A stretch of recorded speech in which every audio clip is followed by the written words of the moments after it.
जम्मू के press club में तमाम सफाई कर्मचारी और साथ में मजदूरों का एक संघ है जो आज इकट्ठा हुआ है और प्रोटेस्ट कर रहा है। आइए जानने की कोशिश है करते हैं कि आखिर प्रोटेस्ट का कारण क्या है। अखिल भारतीय जैसा कि आज हमारा करने का मेन मकसद यही था कि जिस तरीके से सुप्रीम कोर्ट ऑफ इंडिया की 2 जजमेंटें आई हैं, हम चाहते हैं कि सरकार जल्द से जल्द इसके ऊपर काम करे। पहली जजमेंट जो आई है वो ये है, पहली जजमेंट इस तरीके से है कि नेचर वर्क का एम्प्लॉय जो है कॉन्ट्रैक्ट बेस पे ठेकेदारी प्रथा पर नहीं जा सकता है। फिर भी सफाई कर्मचारी को जो है वो 2005 से ठेकेदारी प्रथा पर लगाया गया है। हम सरकार से उम्मीद करते हैं कि जल्द से जल्द इस ठेकेदारी प्रथा को खत्म करके तमाम सफाई कर्मचारी को एक राहत दी जाए, इनको परमानेंट किया जाए। उसके साथ साथ सुप्रीम कोर्ट ऑफ इंडिया का दूसरा ऑर्डर है कि equal work for equal pay, same काम का सेम वेतन। हम चाहते हैं कि सरकार इसके ऊपर भी काम कर सकती है। दूसरा, हम एक बात और रखना चाहते हैं, जिस तरीके से वाका बोर्ड ने एम्प्लॉयज की सैलरी में बढ़ोतरी की है, सरकार को इससे सीख लेनी चाहिए कि ये भी उसी जम्मू कश्मीर के लोग हैं।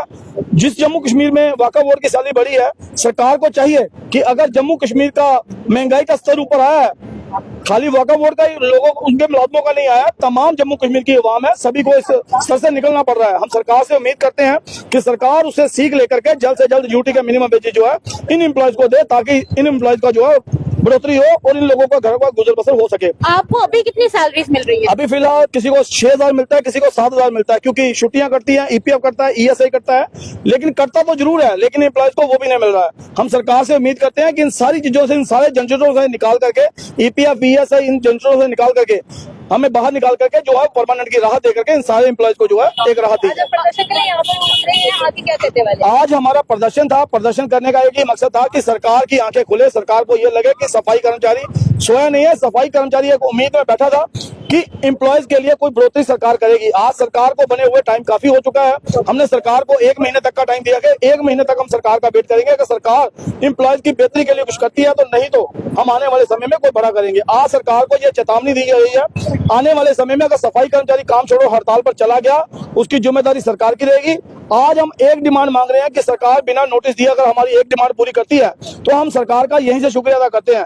अगर सरकार आज हमारी डिमांड पूरी नहीं करती है, आने वाले समय में अगर काम छोड़ो हड़ताल पर सफाई कर्मचारी चला गया तो फिर तब तक वापस नहीं लौटेगा जब तक तीनों डिमांडों के ऊपर काम सरकार नहीं करेगी। आजकल तो सिलेंडर भी इतना ज्यादा महंगा आ रहा है, बच्चों के स्कूलों की फीस का टाइम भरने का टाइम जा रहा है, कैसे आप लोग घर का गुजर बसर कर रहे हैं?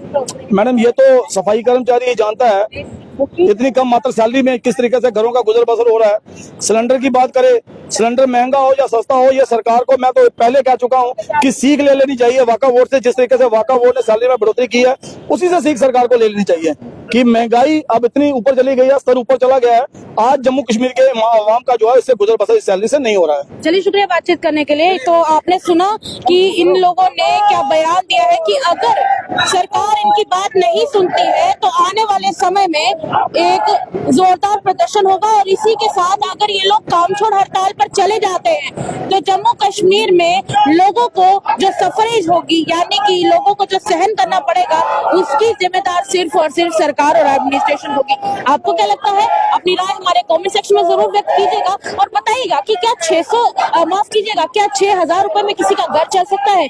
यहाँ पर स्कूलों की फीस भरनी होती है माँ बाप को, और भी बहुत सारी चीजें होती है, पर कैसे चलेगा घर? फिलहाल के लिए इतना ही। खबर को ज्यादा से ज्यादा शेयर कीजिए। तमाम अपडेट्स के लिए देखते रहिए द अर्थ न्यूज। साक्षी सानी के साथ कैमरामैन सेवाराम की रिपोर्ट, प्रेस क्लब जम्मू।